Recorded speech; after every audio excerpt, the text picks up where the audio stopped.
Today, as we dive fin too deep, should the Miami Dolphins trade back, trade up, or stay put in the NFL draft due to the massive amount of holes they currently have to fill? Also, me and Neil will play.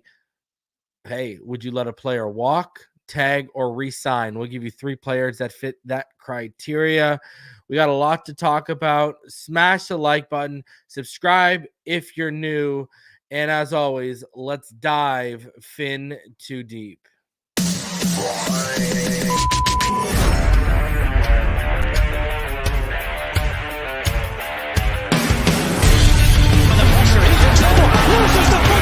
Touchdown! Got it! You have got to be kidding me. Jaylen Waddle has a Dolphin touchdown. And he will score! Field down the near side, that open. Touchdown!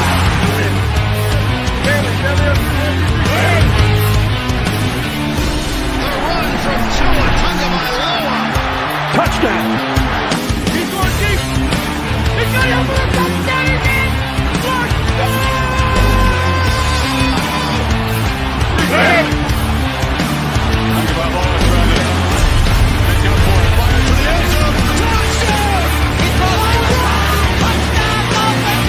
Beautiful day to be a Dolphin fan.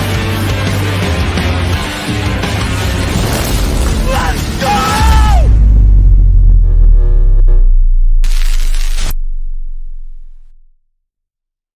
You're listening to Fin Too Deep. Tua back to throw. Blitz coming. They get to him. No, he takes off running. And he's in. Touchdown, Miami. With the 6th pick in the 2021 NFL Draft, the Miami Dolphins select Jaylen Waddle. Giving you unfiltered, informed, and controversial takes on the Miami Dolphins and the NFL Draft. Here's Reason and Neal. What's good, Fin Nation? What's good? It's your boy Reason. We're back here for another one as we get ready to dive fin too deep. As always, every Thursday at 5 o'clock with myself and Neal Driscoll. Today, we're going to be talking some draft. We're going to be talking some salary cap. I want to get Neal's thoughts on some things that transpired this week. And yeah, we're going to play a little game of walk, tag, and resign. So, and we're going to talk a little Tyreek Hill too. So, Neal, it's been kind of a crazy week. I've covered it already all over this week. I feel like I've been talking about Waddle for a couple weeks now on this channel about, I think we should be getting out and re-signing him, Holland and Phillips. 2 of those 3 I think you got to get out ahead of right now because they're going to be here in the for the long-term future. And when you look at a guy like Waddle, my whole argument is number 10 in yards over the last 2 years, number 2 in yards per reception, number 10 in yards per game, number 11, number 12. I always forget that number in touchdowns over the last 2 years. And really, I'm at a point where you can lock him in for $20-24 million a year right now before Jamar Chase, Amon-Ra St. Brown, and Justin Jefferson reset that market. And we all know they're coming for that $30 million annual average that Tyreek, makes right now. And another thing too, hey, if Tyreek ain't willing to play ball when it comes to that $56.9 million cap hit, you've got the heir apparent locked up to the wide receiver and you can move on, et cetera, et cetera. I want to get your thoughts because I know it's been a topic all week about Jaylen Waddle and trading him. Tannenbaum suggested a trade, and I'll talk about that in a separate portion of our opening thoughts here. But specifically, your thoughts on this whole notion of trading Jaylen Waddle, and I kind of think I might know where you fall because we've talked about Tyreek being the one to move before on this channel. Yeah, I mean, this might be bold. I think out of anyone on our roster, Jaylen Waddle is who I want to trade least of any player on our roster. And I'm not going to say that it's been perfect with him, but I think you could argue that he's been our most successful bona fide first round pick that we have had in a very, very long time here in Miami. I don't get the notion. I understand that, we had heard that there's some frustrations with Waddle. I don't think those frustrations were ever like, I want to move off of the Miami Dolphins. I think they're just the competitive nature of a player at his magnitude coming from the pedigree that he has, wanting to be able to contribute at that level. And when you play with a guy like Tyreek Hill, a guy like Jaylen Waddle's not going to accept living in his shadow. But I don't think, it's funny because I was driving with my son in the car, and he asked me this a week ago: would I trade Justin Jefferson for Jaylen Waddle?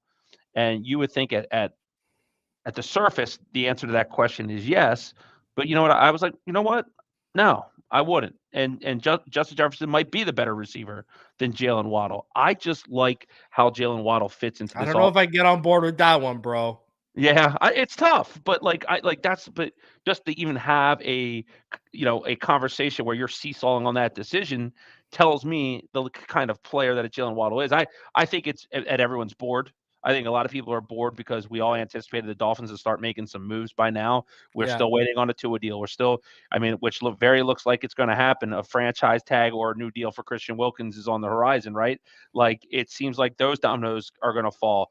There's rumors that Tyreek Hill, is in negotiations for a new deal so they don't have to restructure him. That would be more team friendly, but give Tyreek the same amount of guarantee money. Well, we've talked about that on this for a few weeks on this Right. channel. Even Omar Kelly, since me and you have talked about this on this channel, about this extension with Tyreek, we were actually the first ones to bring it up on this channel. And, Omar Kelly then brought it up after we did, a couple weeks after we did. And now I see it starting to make its rounds on X. But Right. this is something me and you already talked about potentially being in the works like weeks ago. Then Omar followed up, and now it's made its way to X. Yeah, the three dominoes I think are Tua, Wilkins, and Tyreek, and I don't know what the order of them happen are, but I think those are the priorities right now. And unfortunately, we might lose other players because of focusing on that. It is what it is. But the Waddle stuff to me is nonsense, and I'm with you. Get ahead of this deal. Get ahead of this deal because what's going to happen? You're going to put the 5th round tender on him, right? There's zero doubt about that. That's 19.7 million. You can activate it in May. Yep. That's $19.7 million in cap space, and he's worth every penny. But make it so that the structure fits your current salary cap ideology. But I think what we're going to be surprised by next year, like we are now, is that cap could be $270 million next year. Yeah. It's this new TV because they're trying to steady rise it, right? They're not trying to have a big influx. The word is right. Yeah, and I think what was it? It went up. It's rumored to go up $26 million this year. So is it so far fetched that it'll go up $20 million after they just signed deals with Peacocks on exclusive for playoffs and are going to be printing more money than they ever have? Like, you know what I mean? So that bleak salary cap, like I understand that people see over the cap and spot rack as gospel, but they don't know either. They don't know what those salary cap numbers are. Like we all got the good news that the cap looks like it's going to be 250. That's a 7.3. Yeah, that's a $7.3 million increase in cap space for the Dolphins. With when you're trying to work out a deal for Christian Wilkins, right? That's a huge component of that. So keep Waddle here for 10, not 10 years, but 5 more years easily on a contract. $24 million a year. Look, Jaylen Waddle.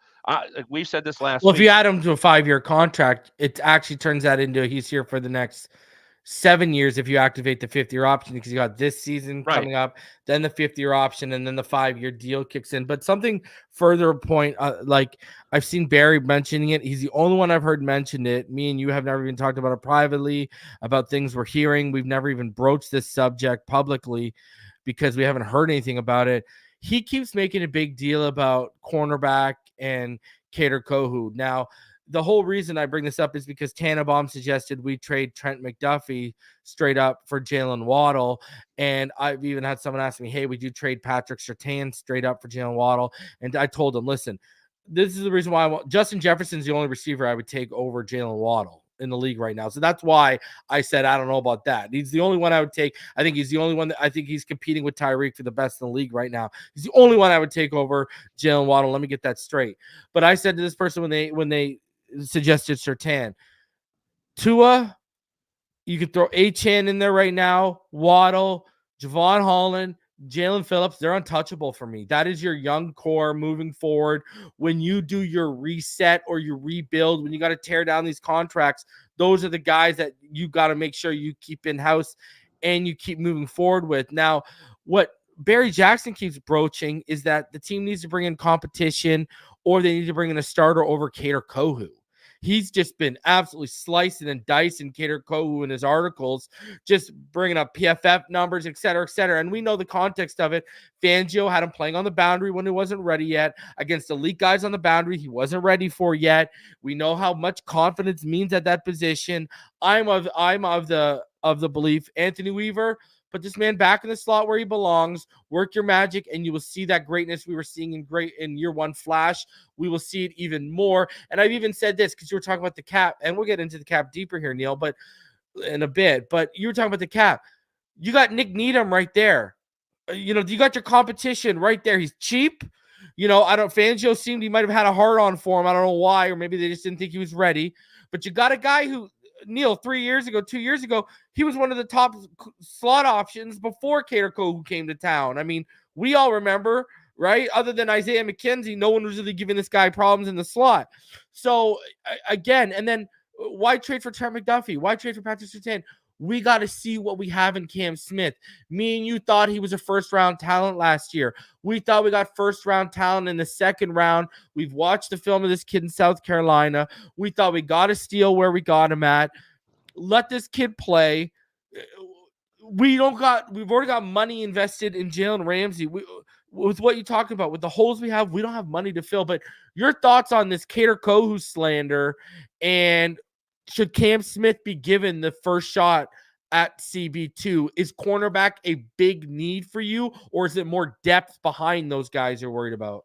Here for me, McDuffie and Surtain are both top 10 corners in this league, but I wouldn't trade Jaylen Waddle for either of them at all. There's no chance that I would ever even consider it.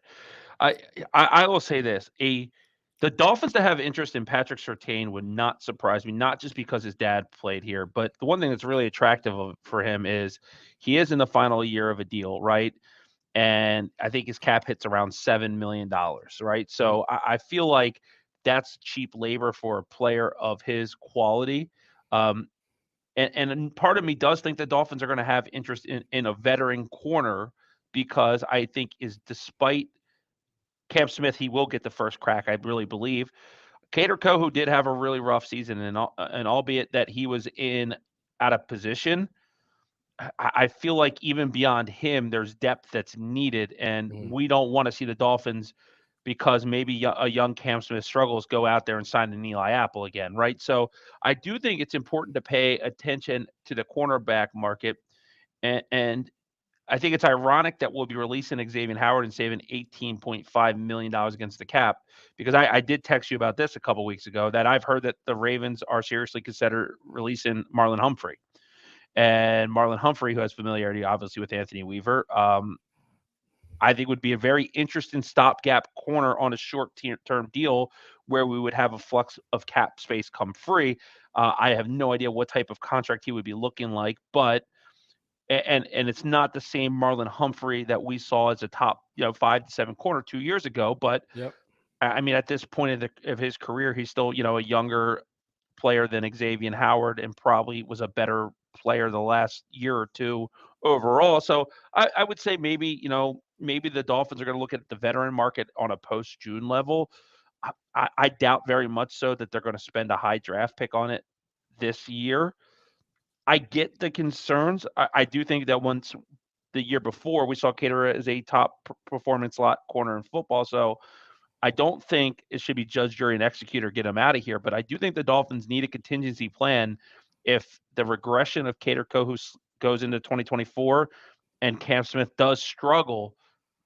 I do think that they're going to need a veteran on this team. Like the other corners they have on this roster, Keon Carlson, right? Like I don't think he's on this team. So they're going to need a veteran guy. The problem with cornerbacks, man, it's one of the most expensive positions in sports, and we've tried to throw top line money at the position twice: Byron Jones and X, and then X and Ramsey. I don't think we're in the same position to do so right now. So barring some unforeseen circumstances, I think they'll add a veteran. I don't think it's going to be a big ticket guy. I think it's going to be a guy that can play some meaningful snaps, maybe like a Sean Bunton Murphy type player. Yeah, that's who he's talking about. Is that who Barry said? Yeah, and like Ronald, you could add a Ronald Darby or someone like that. You know what I mean? Darby played very well in Baltimore, and it's easy and it's low hanging fruit to connect Anthony Weaver to Baltimore guys. But he did just play with them, and they just did have the best defense in football, right? So maybe a guy like Ronald Darby, who played his college ball at Florida State, makes sense on a cheap 1 year, $3 million deal, right? I know that's not a popular name, but he was a guy when forced into action, played some meaningful snaps. Top corner money is $20 million a year now, right? So, Yeah. If you And the trade guys, Jalen Johnson, L'Jarius Sneed will be probably cracking around there, right? yeah, and I think Jalen Johnson's going to be tagged, and I've heard the Raiders are really into L'Jarius Sneed. So if he hits the market, keep an eye on that. But it's going to be an interesting dynamic because if you do trade for a McDuffie or a Surtain, you're in the same position you are with Waddle anyway. They both are due new contracts after next year anyway. So it's not like I could see the value of it being if you could get Surtain and have 3 years on his deal, maybe you consider it. I still wouldn't, but I'm just saying I'm trying to find, play devil's advocate to it. But nah, man, I think we're not going to be on the market for one of those top corners. Now that I say that, watch Chris Greer trade our first round pick for Patrick Surtain. Well, hey, you know what? I will say this. If you do trade the first round pick for Patrick Surtain, are you going to get a better player at 21 than Patrick Surtain?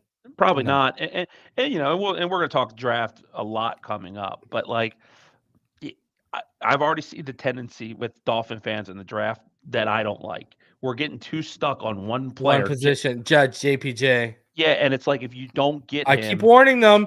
Keep watching. You got to be weary of edge. Is a sneaky one. Wide receiver, if a guy they like is dropping and falls to 21 because we got no third option. If Bowers, because of his injury stuff, you know what I mean? Like there's, what if Troy Fontenot's there at guard? They got another interior option they like, or what if a tackle falls? Like, don't get stuck on just one. That's what they're doing, and they kind of did it last year a little bit with Darnell Washington, right? Well, and I'll say this: I like Jackson Powers Johnson a lot. I think he's on a Creed Humphrey tier at center. With that said, I think it'd be so much better if the Dolphins took a Zach Frazier or a Cooper Bebe at number 55, who I think are plug-or players, but then took whoever they viewed as the best player at 21. And for me, it's been mocked. I think it was maybe Daniel Jeremiah. There's Brian Thomas Jr. would be very intriguing for me. Well, did you see what Dane Bulger's talking about? How this could be the first it would be the first draft ever where he's saying where it could be you could have JPJ, right? Graham Barton and Frazier go in the first round. He said that's actually a real possibility right now. Right. Well, and I don't know if that'll happen, but I like Frazier. Frazier would be my if you miss out, I would go after Frazier. This Graham Barton thing, listen, I get everyone's not high on Cedric Van Pran because of his athleticism and stuff like that, but he's a technician. And, this whole Graham Barton, everyone's just falling in love with just moving him around, I feel like right now. Like, everyone's just falling in love with that. Okay, he played a little center his first year out, but, I feel like everyone's just for me. That's what I have him as. But everyone's falling in love with him at center right now, and I think it's just because they don't like the lack of athleticism with Van Pran. That's what I think is pushing them to bump Van Pran down even further. When people forget, heading into this year, he was at the top of a lot of people's boards. Watch Van Pran against Justin Eboigui and all the players at Alabama that he's played. Van Pran's awesome. Yeah, he's good, man. I don't know why he's awesome. I feel like he's getting overanalyzed right now, dude. You know what? This is always happens. Somebody who's just a really good football player that's not flashy gets overlooked by the new shiny toy that's in the toy store, and then that player falls into someone's lap. Bro, and doesn't it feel like the whole Barton thing is just Senior Bowl? Like, all of a sudden, Senior Bowl after the Senior Bowl because they worked with him and moved him around. Oh, like, it feels like that's agent-driven. Well, you know what I mean? And I don't think Barton's horrible, but what I don't like about Barton is that entering 2 seasons ago, everyone was talking about him being the next best thing at a left tackle. Yeah. He transitioned inside after that. So to me, he failed to meet those standards. Expectations. And because of that, like, to me, it's like, okay, great. You did a good job. You kicked inside. Give me Troy Fontenot at left guard Yeah, 10 I out of agree. 10 times Yeah. over him. And, but I just think don't fall in love. I don't like. Don't pigeonhole yourself to one guy. Because you're like, what will happen, and we've seen this happen so many times. The Dolphins won't take Jackson Powers-Johnson, but they'll take T'Vondre Sweat, right? Yeah, And it will be everyone's going to be awesome. like, that's a bad pick. And I'll come back on the show and say, oh my God, if the Dolphins resign Wilkins, We replace Wilkins. No, we replace Wilkins. Never mind. Put him with Seiler and let him roll, baby. Like, even if you keep Wilkins though, and you have him and Seiler with big T'Vondre as your 2-down guy, and you kind of kick him out. I mean, dude, that defensive to replace front, Raekwon, basically. Right? I mean, yeah, and I think he's just going to be a way different player than Raekwon. Where that's that rep that of him with Limmer from Arkansas. Like, buddy, you put him on his ass, bro. Oh my God. Yeah, but you know what the thing about the difference between Sweat and Wilkins, I think, is going to be? Wilkins is eating like 81% of defensive snaps right now. Sweat's never going to be that guy who eats like 80% of your snaps. And 70 pounds too, but yeah. That's well, you know what I said, bro? You know who I'd watch quietly if he continues to kind of underperform? Buddy, if I could get him for like cheap next year, I'd phone up Dallas and say, listen, y'all ain't using Mazzy right. You made him drop 30 pounds and had him try and be something he's not. Get him down here, send him to the Sonic, send him to Popeyes, send him wherever I got it to beef him back up that 30 pounds and throw Mazzy in the middle there. And oh man, there you miss. He's being so misused in Dallas right now, bro. It's unbelievable right now. Like, you could probably get him for like a 5th rounder right now because they don't like what they see because they expect him to be something he's not. Like, well, given the injury situation to Phillips and Chubb, would you be upset if they went the edge route? No, because I've talked about this. Here's my thing. You want a bold take? I think this is a good chance this is Chubb's last year. I think what 100%. The deal is going to be is they're going to try and get a rookie in here to basically what you want to do is you want to flip.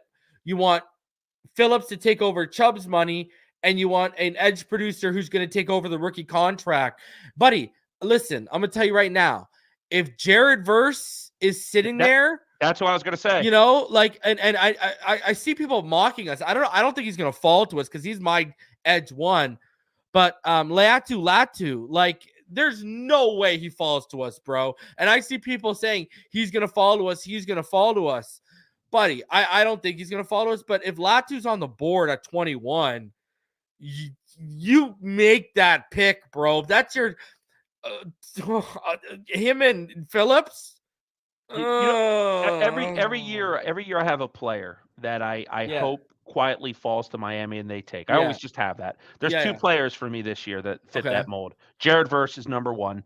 Okay. I think Jared Verse with Anthony Weaver and his strength in developing, those type of players with the athletic profile, that first Jared Verse's first step, man. Sick. Yeah. He's a stud. And the other guy is Cooper DeJean, and I view him as a safety, and I think pairing him with Javon Holland on the back side would be awesome. And so those are the 2 guys quietly. Mine would be Bowers and Latu, but I know I'm probably not going to hit either one. I mean, Bowers. Well, there's talk about Bowers falling out of the top 10 right now. I knew I wasn't buying that Chargers talk. I knew I was not buying that Chargers talk for 1 minute. You know what I did? You really see Harbaugh wasting a number 5 overall pick on a tight end, no matter how good he is? I don't see it, bro. But what I have in my first mock that will be dropping here shortly, I have the Minnesota Vikings trading to 5 to take McCarthy. And the Chargers pick up an extra first-round pick and get Brock Bowers. Oh, fuck you. Because the problem, I think, is he's not getting past NC. Oh, he's right, because they might lose. They might lose Boyd and Higgins. Yeah, so he ain't getting past. I would hate for the Bengals to be able to get Brock Bowers. The Saints are a team that I think could take him, and maybe if the he Colts gets out of 10, if he's sitting at 11, bro, ring. I'm calling. Ring. So, well, that should bring us into our first. Let's get into this first topic. Should the Miami Dolphins trade up or trade back or stay put in the 2024 NFL draft? There's guys, listen, there's 3 players I would trade up for. Olu Fashanu, Joe Alt, and Brock Bowers. That's pretty much my list. In terms of trading back for me, we don't have a third. We don't have a 4th. It makes sense. You pitched last week, I believe it was, a scenario on potentially moving back for someone to come up and get a wide receiver. Carolina. Okay, so here's my thing is, and listen, I know we don't have a ton of assets, but I feel like I say it every year, and I mean it even more this year with a couple of players that I'm hearing could slip it out of the 10. Like, you love Jared Verse, okay? You're sitting at 21. Jared Verse is still on the board at 16, 17. Are you going to risk someone jumping you? You know, same thing with Latu. Let's say Latu's sitting there. Are you going to risk some team? Like, my whole thing, and this is what's kind of, you know, I always get on him about not getting out ahead of the contracts, but don't you feel like we always are sniffing blue chip talent, but they never just pull the trigger? Like, if giving up another draft pick or two means you get a blue, not just a day one starter, but a blue chip day one starter. Right. No, 100%. And when you're looking at the teams in front of you, if the Rams are on the clock and Verse is there or Latu's there, he's more than likely going to go to the Rams, right? Like I think the Pittsburgh Steelers are going to burst Dolphins fans' dreams when they take Jackson Powers-Johnson. You know, it's such a Steelers type of pick. They need help on the interior of their offensive line. But yeah, I always want a GM to go get their guy like that. I think that's their job. And you know, I would. You know, it depends on if we're at 21 and a couple things. Who's on the board matters and what offers we're getting are there. Because in the scenario that I said Carolina would have to give us pick 33, which is the first pick in the second round, pick 65, which is or 65, which is the first pick. Give me again, hold on. Let's go slower because I got the draft value chart up right now. Yeah, so roll that. It would be 33, which is the first pick of the second round. Okay. 65, the first pick of the third round. And their fifth rounder, it was either 151 or 180, 151 or 141? It is Carolina, right? Yep, Carolina. 141. Yep. So it would be for me 33, 65, and 141. So in a value we make out sense, a little value. Yep. Yeah, in a value sense, you're getting let me just do some quick math. You are getting what? Between the 33 and the 65th pick, you are getting about 845, and then that 141 is worth 35 and a half. So you're getting about 880, and our pick is worth 800. So that's actually very fair. That's actually very fair. Yep, and that's how I think, you know, and look at, you know, again, I don't know, Carolina has soured on Ikem Ekwonu. I've heard that, you know, things aren't going great there. Maybe instead of that last pick, you get a first or second, a third, and a player like that you can plug in at your left guard. You Come on, right? So maybe, and then his, you know, his bonus money would be paid, and you get off the hook on there, and maybe get a quality player that you can develop. You know, just thinking out loud there. But yeah, I think you have to. I think Chris Grier, because of the lack of draft picks we have, has to be prepared to go all in for a player. Would you be willing to say, hey, listen, because listen, it's only about 50 points more. Give me 33, 65, and 102. Yeah. Now you've all of a sudden got 4 picks in the top 103 picks. You've gone from 2 to now you've got 4. Right.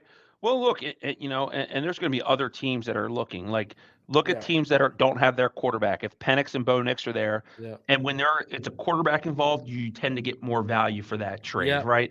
Yeah. So, like, what I would personally do if I was Chris Grier, my strategy would be, I have my 5 guys that if they're there and it's pick 15, I'm moving up for. Would you want J.C. Horn as one of the players potentially if it wasn't Ikem Ekwonu? Of course, but I don't. Why I don't. J.C.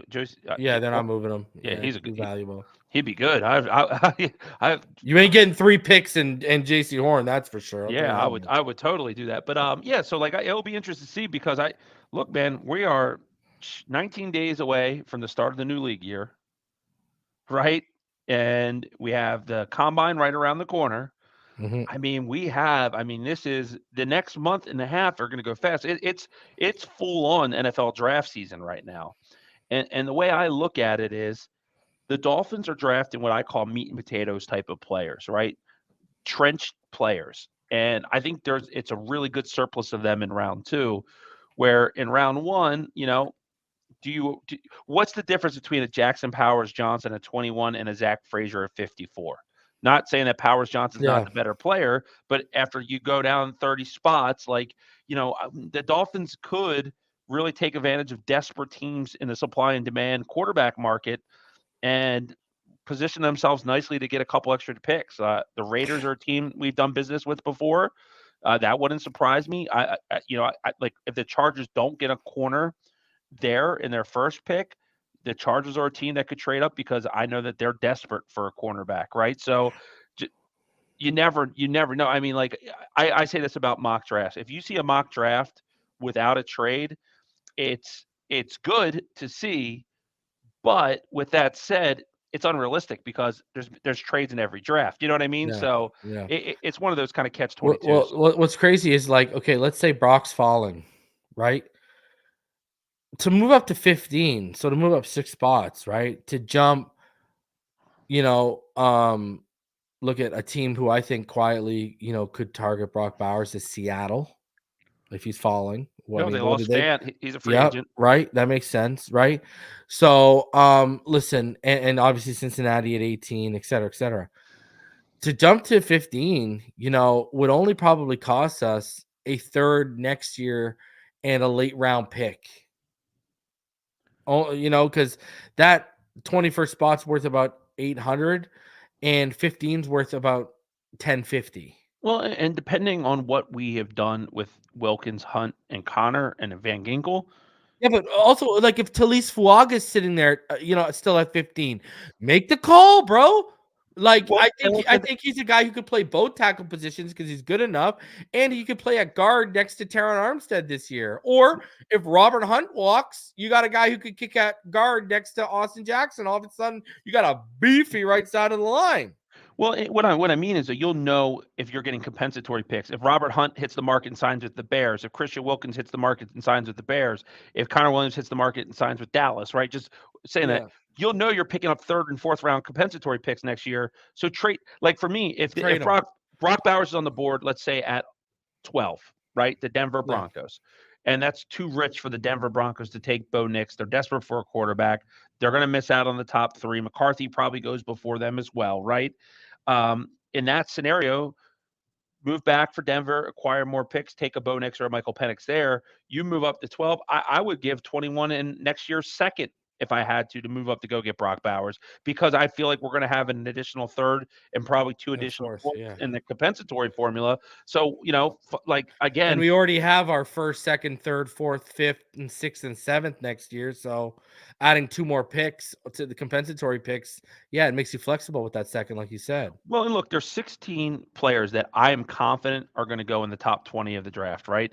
There's 4 premier offensive tackles for me, right? And Tyler Guyton still has a chance to go there, but I think it's definitely going to be Fashanu, Alt, Fuaga, and Latham. I think those 4 guys are top 20. JC Latham's been catching some steam, eh? Yeah, he's good. On the edge position, it's going to be Verse, Dallas Turner, and Latu. All 3 of those guys are top 20 picks. 2 corners, Terrion Arnold, Quinion Mitchell, both will go. Kool-Aid McKinstry is borderline, but he'll be there. We think 4 quarterbacks are going in the top 10 picks, right? Like McCarthy's going to go. Whether he's worth it or not, it's a different question. But 4 quarterbacks. And then Harrison, Neighbors, and Rome Odunze are all 3 going in the top 12. So you talk about that, man, and that is what, 9, 13, that's 15 players, and I didn't say Brock Bowers. Yeah. So what I'm saying is that the board, the supply of the board, and I believe Jerzon Newton is a defensive tackle from Illinois who's going to go top 20. Yeah, he's a beast. He's a beast. Stud, man. If we don't sign Wilkins, I think he's the perfect replacement, actually. But there's a real, coming off injuries now, I think for me, Brock Bowers is my number 3 player in this entire draft. A complete blue chip player, an absolute game changer. In 2 years, I think you could say that he'll be the best tight end in football over Andrews, Kittle, and Kelsey. So I think when you look at it, because here's what that does. Then you get by with the wide receiver room you have, and you're okay with it, right? You're good with, because the trio of Waddle, Tyreek Hill, and Brock Bowers is unmatched in this football league. Unmatched. Yeah, that'd be crazy. Unmatched. And I think it would be something to watch. And Achane coming out of the backfield in year 2. Good luck. And it's such a Dolphins move. I mean, I think it really is to go after the big name player that has that type of talent. Because I talk with some Jets fans. A guy Petey runs Good Spaces, and I talk to him, and the consensus is there. We have to take an offensive tackle no matter what because our line sucks. And then I kind of go out with the old theory. Well, I don't know if there's a blue chip player because I always say identify the blue chip players, and it doesn't matter who you have. And it's different. If you have Pat Mahomes, you're not going to take Caleb Williams. But with him, if you identify your blue chip players and they're there, you take them over what, right? And you always think like it's overkill, but what you see is the NFL moves so fast. Like if the Dolphins took a wide receiver, if they had the position, they took Malik Neighbors at 7. Let's just say everyone would be like, "Why the hell do you the Dolphins take a receiver?" Well, in 2 years when Tyreek is probably released because it saves us $45 million, you're stacked. And that's the teams do have forward thinking about this. That's what championship teams have is forward thinking is what they have. I will say this. The Dolphins have taught us anything. If you're sitting there looking at their team needs and that's what you're going to pencil them in with the first pick of the draft, you're not paying attention, right? Yeah. We do that off of needs. Chris Greer, right? The last thing we needed last year was a quarterback, and that's what we took first. So, to me, I think that's what's really fun about the Dolphins this year in the draft in that first round pick. They could trade back. They could trade up. I have no idea what position they're going to take. You know what I mean? It wouldn't surprise me outside of quarterback, any other position is open. And running back. Yeah, and there's not a first round running back. But other than those two positions, nothing would surprise me. Nothing's off the board. And I think that's a dangerous position for us to be in. And I really appreciate it. I agree. Because hey, I mean, you could go offensive line of that first pick. You could turn around 55 Jatavion Sanders on the board. Boom, you get a freak. Because I said this, I think at tight end, it's Brock tier 1, Jatavion tier 2, and then Ben Sinnott leads tier 3, and it's everyone else basically. Do you see this with Jatavion Sanders? And it's high praise. I see a little bit of Antonio Gates to him, and I see a red zone problem, brother, and I see a freak in the red zone potentially. Yeah. Antonio Gates for me is one of the players I've always respected most that wasn't on the Dolphins, and it's because he came up the basketball career, made this career switch to go play football, and I mean, dude, he had a Hall of Fame career. Antonio Gates should be in the Hall of Fame already. It should have been. I think he should have got it, but whatever it is, Jatavion Sanders has that mismatch nightmare to me. I see that. And that's where, you think about scenarios. I don't think the gap is that wide between him and Bowers. I think it's there, but I don't think it's canyon deep. I think it's canyon deep from everyone else compared to Sanders and Bowers. Yeah, I think Brock Bowers is going to be everything that everyone thought Kyle Pitts was supposed to be. That's what I think is going to happen. And I think Jatavion, look, the tight end position in the NFL is god awful, right? It's pretty bad. In our offense, Jatavion Sanders would have a chance to make plays right away. And so would Bowers. I'm just saying, when you look at the landscape, let's revisit that Carolina trade, right? You get pick 33. You take Sanders. At 54, you take Zach Frazier. And at 65, you take, whoever you view as the best maybe defensive tackle or linebacker in the draft or safety, right? So, you think about that scenario, Sanders would be a starter in that scenario more than likely. Zach Frazier would likely be a starter, and whoever you drafted in that first 65 pick, right, could practically be another starter on your team. For example, there's people that think Cedric Van Pran's going to be there, and do you kick a Frazier into guard and take two nasty offensive linemen that you could build, or do you take a Christian Haynes? Right. Christian Haynes would be a great example of it. And then, if you have Haynes and Frazier to that offensive line, I mean, if you kept Robert Hunt, I mean, you're looking great. And we got the news this week. It looks like Armstead's back. This will be his final. Bro, Armstead, Haynes, Frazier, Hunt, and Jackson. Right. Let me breathe, baby. Oh my God, take my breath away. Well, and my philosophy is a little bit different. And I look, it's very real that Christian Wilkins is going to stay in Miami. I think it's very real. But my philosophy is you're not going to stop Patrick Mahomes. I don't care if you have the 1985 Bears and 2000 Ravens defense on the field at the same time, he's going to get his. So you know what you got to do to beat him? Score more points than him. So like me in the Pat Mahomes era says, throw all the resources you can at your offense. What does Tua need? A great wall offensive line and ample weapons around him. We have A-Chain, we have Hill, we have Waddle. We know what we have, Mostert. What can we do to enhance that? Make the offensive line a wall and get that red zone threat, that seam threat, man. Like Tua can throw darts down the seam to his tight ends. You know what? We saw it at college with guys that, frankly, Irv Smith Jr., right? I just, man, for me, it's something that we need in this offense. The tight end position is our worst room head to toe. If it's not Sanders, a guy that I love in the third round, if we get a third round pick, is a guy named Jared Wiley from TCU. I love him as a player, but no, it's going to be fun to predict what they do. But we all know that the NFL free agency is really the start of the draft because, we'll know more what the team needs are after free agency. Yeah. All right. So continuing on here, let's play a little game. Yep. Name a player you would let walk, name a player you would tag, and name a player you would re-sign with the current crop of pending Miami Dolphin free agents. And over 300 of you in the chat, smash the like button, subscribe for you. I'll let you go first, bro. Yeah, so I will say the person I'm going to let walk, which won't be popular, I'm expecting the comment section to blow up. Say it. For me, it's actually Andrew Van Ginkel. Okay. I like it. And I like Andrew Van Ginkel, and I think we maximized a 5th round pick to its max, and he was a tremendous player here for us. But to invest $10 million in the defensive edge position and we need a players, but because Chubb and Phillips are down, to me, seems like overkill because I do think both of them are going to be back in some capacity. I think it could be 2 Jalen Ramsey type scenarios, but we need someone to water the bridge. But I think we need a $4 to $5 million a year player, not a $10 million player. Now, if he wants to give us a deal in the middle at 7, it is what it is. Look, if Andrew Van Ginkel leaves and signs for the deal he is, it's probably a 4th round compensatory pick. I like to have that for the future. I respect the hell out of Andrew Van Ginkel. This is not a knock on him. I just think that if I'm thinking of it realistically, Hunt's my number 1 priority. The Dolphins' number 1 priority seems like it's Wilkins. I've already kind of said that I think Connor Williams is gone because of the injury, and I just don't think we could take that many chances on injured players. So for me, it'd be Van Ginkel. That's who we'll go one by one here. Okay, go. So for the one that I would let walk, it would obviously be Christian Wilkins. Go back to your point earlier. Give me the compensatory pick because we need to fill holes, especially next year, and it gives us ammo to move around with. And also, we keep going over this, Neil.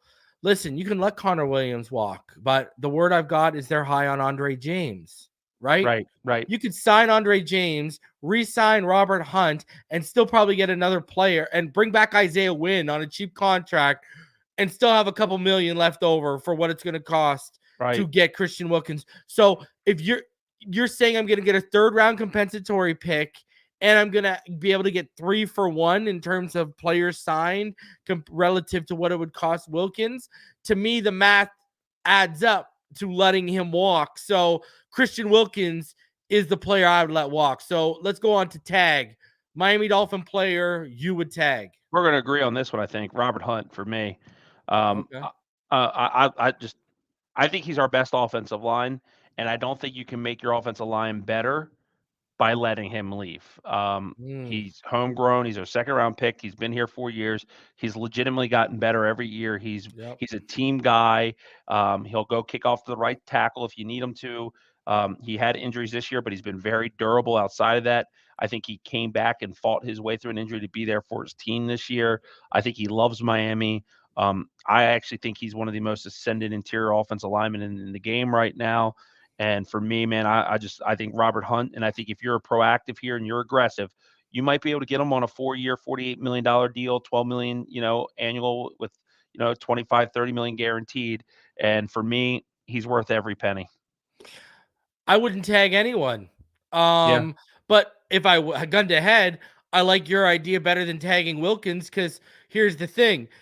Hunt would cost you about $19.885 million to tag. Wilkins would cost you $20.943. I'm going to tell you anything. I wouldn't tag anyone, but if you force a gun to my head, here you go. I'll hit you with a real one that people won't like. I would transition tag Christian Wilkins. 15.2. Yeah, the non-exclusive, so someone can come in, and if someone can, sign him and I get a higher draft pick, knock yourself out. But I wouldn't want to use the tag. So re-sign. Who would you re-sign? Fuck, that's tough. Robert my answer is that's it. That's what I'm saying. Yeah. What you said, I probably would tag anyone. I'd sign Robert Hunt. I think Robert Hunt's only. I think Maxey gets 15. I think Miami could get him for around 12. I really do. Yeah, because of the state tax. And I think he wants to be here, and I think he wants to finish what he started. And I think you walk away from this, and like I said this in a tweet yesterday. I don't want to pay any defensive tackle in football $24 million. No, not even Aaron Donald. Dude, that's top wide receiver money in the NFL, Neal. Right. I don't want to pay anyone. If the Dolphins decide to pay an extension with Christian Wilkins, you're not going to see me upset. He's a great football player. I'm just saying, if from my team building perspective, with the defensive tackle class that we have coming, my philosophy a little bit different. I'd go sign a guy like Daquan Jones, who's a free agent, for about $7 million, who played great ball in Buffalo. And I'd probably sign another guy that was in Buffalo named Tim Settle for about $3 million, and have those two guys to add some depth to the defensive line for literally $14 million less per year than Wilkins, and still look at a guy in the draft to get a compensatory pick, which will probably be pick number 97 in next year's draft, and rock and roll from there. But with that said, if the Dolphins keep Christian Wilkins, I'm happier than a pig in shit, because I think he's a great football player. Yeah. And I share your sentiment. Even if they restructure Bradley Chubb, I think he's gone after this year. And I think Terron Armstead's going to retire or be released anyway. I think the two players they're going to transition away from, plus X, Baker, and Ogba's cap, will be probably gone. And we'll talk more about that in a few. But those 5 players are going to have a lot of cap savings into next year, right? That will reduce a lot of that. And that's where, for me, it's interesting to see. I understand them prioritizing Christian Wilkins. I just think the worst scenario is the franchise tag, because we're going to talk about how the Dolphins can free up money, but you're going to eat a huge portion of that on one player. And maybe that's what the Dolphins want to do, is have a short-term commitment because they think their window is now. And then they, if they tagged him and he was a free agent next year, they'd still get the compensatory pick. It would just be in the 2026 draft. Now, the 2025 draft looks like a very weak NFL draft early. Yeah. Maybe that's not such a bad move from their standpoint anyway, where I think this year's draft, and I saw some people saying opposite, I absolutely love this. Yeah, there's a lot of strength. This is my favorite since the Waddle draft. Actually. There's a realistic possibility we're going to get 5 or 6 quarterbacks going in the first round this year because of how weak next year's quarterback class is alone. Right. Look at how deep from tackle to interior. Look at how deep that it is from tackle to interior. Yeah, my number 10 offensive tackle is Kingsley Suamatea from BYU. And he's probably a fringe starter year 1. Oh, okay. All right. Yep. So, and I mean, you look at how good the wide receiver draft is too. It's amazing. It's amazing. You know what I mean? Like, it's another great wide receiver draft for the NFL. So it's a lot of possibilities, man. A lot of possibilities here. It's insane, and that's why I'm telling you that at some point the Dolphins are going to draft a receiver, and I don't think it has to be in the first round. Like a lot, like there's guys that are going to be there in round 3 and 4 that are absolute studs. Like this class, like I was just looking at my positional boards, and like just to put it in perspective, my number 20 ranked receiver is Jermaine Burton from Alabama, who I think can have impact year 1. Like he's that type of player. Roman Wilson's my 14th ranked wide receiver. Like there are, we all know Harrison, Neighbors, Rome Odunze, Brian Thomas, Keon Coleman, Lad McConkey, Malachi Corley. We got the Xavier's, Leggett and Worthy, Adonai Mitchell, Troy Franklin. I mean, you're going through this list. Jaylen Polk, Tez Walker. I mean, this is just such a great wide receiver draft. I think the Dolphins have to find a way to get one of them to add to their arsenal. But I mean, dude, I don't know about you. I'm more excited about this year's draft than I've been in a while, just because we haven't had a first round pick in 2 years. Like I'm totally in on this year's draft class. Yeah. uh, Listen, and this is the time, and it goes back to what you're talking about capitalizing, and if you want to move back, right? Like, because of how good this draft is. So, um, yeah. Um,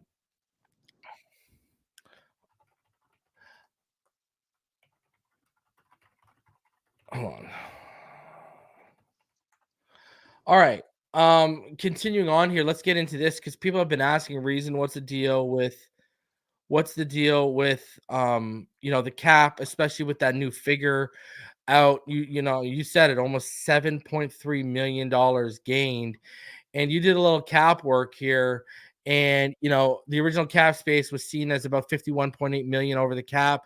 The updated cap space, considering a $250 million salary cap, is about 44.9 million. So go over these moves you got here and your salary cap summary at the bottom there, because you got three different scenarios of cap space. Yeah, and I just got out of. I was in Tennessee this week for to look at income sheet balance statements, and I went through a class, so it kind of reads like a balance sheet, but I kind of broke it up into 4 categories. New contracts, right?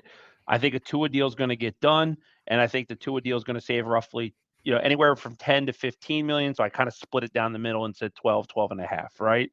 The restructures, there's 4 that I think they're going to make. It's Ramsey, which is 18.2, Bradley Chubb, which is 14 million, Tyreek Hill, which is 12.4, and Zach Sealer for 4.8. Those restructures save a total of 49.4 million. Releases, it's Agba, Baker, Mike White, Jeff Wilson. In total, those moves would save 32.9. And I do think Xavier Howard is going to get the post-June 18.5. And the way I looked at that is when you factor in all of the buckets, and that's new contracts, restructures, and releases, because that impacts the cap immediately, you've created $94.3 million in cap space, which is the numeral 1. 2 is that amount minus what the Dolphins currently are in, which is 44.9 over the cap. So that would give them 49.9 million in cap space to operate with free agency and the draft. But there's a caveat to the draft, because they don't have to sign their draft pick class before June 1st. So they can spend on free agency and new contracts. And then their draft class costs $7.3 million to sign as it is today. So if they push that till after June 1st, they have 18.5 coming from X. But after you factor in the X release, the Dolphins would have 68 million in cap space.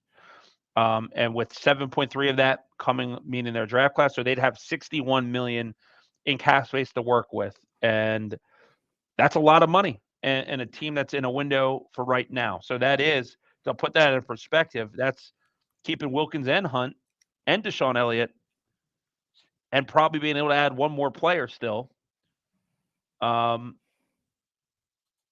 more. So, like, if they did all this, now it would get hairy the next year, but it is what it is, right? At that point. Now, I have them restructuring Tyreek Hill. Mm-hmm. I think they're going to actually work out a new deal, which could save a couple million more, but whatever. We're looking at this, but I guess in theory, the Dolphins could really be working with about 50 million in draft capital before the draft, where, again, if Wilkins is $20 million on the cap hit and Robert Hunt's 12, that's 32 million. You'd have 18 more million to use. I think Deshaun Elliott's probably going to cost 4 to 5, right? So let's just say you would have $13 million to go. And that, to me, could be like Kendall Lamb, a cheap deal with Braxton Berrios, small little grocery stops to add to the overall depth of the 53-man roster. So I think it's actually exciting when you look at it like this. And, then they'd have to do a lot of gymnastics after this year. But look, man, eventually they could kick this down as far as they want. They could keep this window open 2 or 3 more years, I really think. Can't they restructure Austin Jackson because it's the first year his contract's kicking in? I don't. They could actually save 5.5 by releasing him. I know that. I That's saw that. hilarious. I saw. But another key thing too is you did not touch Terran Armstead's money on this too. Yeah, because I don't want to because You here's want why. him out next year. You don't want Because to if we've own. already, because what we're going to do is we're going to push Bradley Chubb's money down over the rest of his contract, right? So he's under contract 25, 26, 27, and is he 28? No. So what we're going to do is $14 million is going to get restructured for the remainder of his contract. So that $14 million restructure is going to break down about $4.5 million added to each year going forward, whether he's on the roster or not, and it'll be dead money. It'll be dead money if he's cut, right? Yeah. Teron Armstead, right? If he, because he's got a big cap hit of next year of 20.1 million as well, but the guaranteed portion of that is 12.7. So if he retires or we release him, the Dolphins will free up 8 million in cap space. I'm not going to go into the 2025, but it's the same thing. There's a lot of flexibility with what they can do. But with Austin Jackson, actually, let me see where he is. Let me see if you can you can only save 420 grand on a restructure in year one. Yeah, Okay. so Yeah, it's not minimal. worth it. The other players you could look at restructured if you really were going to look at it. It would be Xavier Howard if they want to do that instead of a cut, but it sounds like that cut's coming. Yeah, he's not going to play ball, it sounds like. Yeah, Teron Armstead. Now, one of the things I talked about is that they could release Jerome Baker and then sign him as a post-June player for a fraction of the cost if they have additional cap space that opens. If they strike out at the linebacker position. So, and then another guy that could get released that I didn't have on there because I know he's a good special teams player and stuff is Duke Riley, and that would save 2.5. But the Dolphins have a ton of ways to create cap space. Like they honestly can keep Wilkins and Hunt in the interim, and like you said, start to phase out some of those other players because that's the nature of NFL. Yeah, for sure.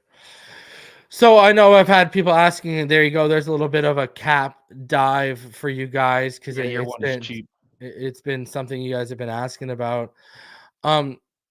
Yesterday we covered Tyreek Hill calling out the fans. I don't know if you saw this. I saw it. I got Tyreek Hill. When Adam Beasley said the thing you can't say, but everyone knows is true about the Dolphins wide receivers is that trading Tyreek makes the more long-term sense, but that would totally denote the 2024 season. And Tyreek Hill said, Adam, I see why you got so many GM opportunities coming your way. Such a swell guy. So yeah, I actually disagree with that too, though. And I was one of the first that said that, that you could hypothetically make sense of a Tyreek Hill trade. Not to say that I ever wanted to do that. Yeah, I think both guys would be counterproductive to what we're building. If you lose Tyreek Hill, I don't even know if the Dolphins are a playoff team next year. Like that's how I look at it. So there's no sense in this. Tyreek Hill's going to be here. Yeah. It sounds like, honestly, he's willing to do more to stay here and be a part of this than a lot of players would, or that more than he would have done historically. I think that Tyreek Hill gets a bad rap sometimes because he is a very unique, flamboyant, unique personality type. But like, if there's one guy that I have no question about his work ethic and his toughness and his dedication to this team, it's Tyreek Hill. Because I think a lot of dudes, what he was dealing with at the end of the season, that ankle, a lot of people would have said, bon voyage, I'm going to go to Hawaii and collect my guaranteed money. Tyreek Hill played for it like a warrior. I think there's a propensity to Dolphins fans to want to rush people out the door, and they're loyal to some players that I think is unique. Like, and Xavier Howard, I love Xavier Howard, right? Like, I think he's gold jacket good. He's definitely Dolphins green jacket Ring of Honor good. But I thought the time to move on him from was before last year. And, a lot of people said I was an idiot. And, he had an okay season. He was good this year. He went great. He went the old X, but he was still a good football player. But, I think there's loyalty to players. But, sometimes I'm like, where is the loyalty to the other players? Like to Tyreek, to Waddle, to Tua. Like, I feel like it's sometimes maddening, like, what the agenda, how other people view the roster. And to each their own. We're not all going to see it the same thing. You walk into Baskin Robbins or 60 different flavors, but I don't know, man. I don't know how we can see what Tyreek Hill's done for this team over the last 2 years and be like, okay, the Dolphins are better off in the future without him. who knows what this team's going to look like in 2 years, Yeah, right? listen, right. Here's the thing, man. The way this offense is built, you can't afford to lose Waddle or Tyreek right now. We're looking for a slot threat. We're looking for a seam threat. We're looking for any third option. We can't afford to be looking for another first or second option as well. So, guys, do me the favor. Over 315 of you in the room. Smash the like button. Subscribe if you're new. Appreciate y'all coming through and showing some love. And as always, it was always a pleasure today, Neal, to dive in with you. So, guys, again, smash that like button, subscribe if you're new, and I will be back sometime either tomorrow or this weekend. And then next week, the combine starts. And next week, I'm looking to drop my 25 free agent target list for the Miami Dolphins. So be on the lookout for that one. Appreciate all you guys. Smash the like button, like I said. Subscribe if you're new. And until next time, fins up all day, every day. And just before we do go, shout out to Franklin. He says, I was mad that the Chiefs signed Ariza and not us. And the finisher says, this is my first offseason with y'all boys. Holy crap. I'm glad I found this channel and Reason. A1, baby. Appreciate both of you. And yes, I too am sad that the Chiefs get richer and we stay poor, and especially with Jake Bailey. Smash the like button, subscribe if you're new, and we will see y'all on the next one. Take it easy, everyone.